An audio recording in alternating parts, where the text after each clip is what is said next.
Hi, welcome back. I've had my chocolate torte in the oven for, I think I left it in total for about 25 minutes. Now, here is the most important tip I can give you. When I made my first chocolate torte, it was done in the oven, I checked it, all good, took it out, put it on the side straight away, and the middle of it just sunk straight in.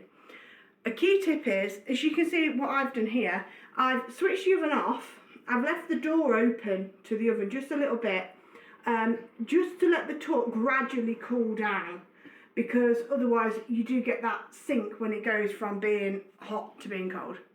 You only need to leave it, I don't know, 10-15 minutes or so to cool down like that.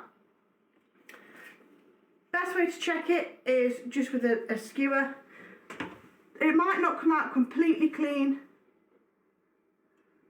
but you can see mine has come out mostly clean. There's no liquid mix on there. I've left it to gradually cool down for about 15 minutes, so it's now ready to take out.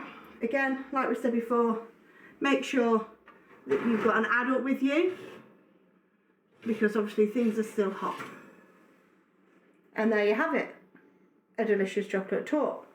I'm going to need to leave mine to cool for a little bit longer before it's ready to come out.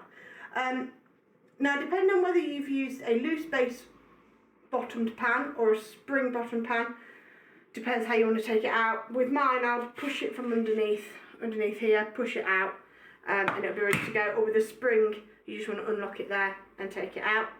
And then when it's cooled down enough, what you want to do, just get a little sieve, bit of cocoa powder, and dust it, and it's ready to serve. I find it's most delicious if you serve it with some double cream and a handful of fresh raspberries. Absolutely delicious. So I hope you enjoy it.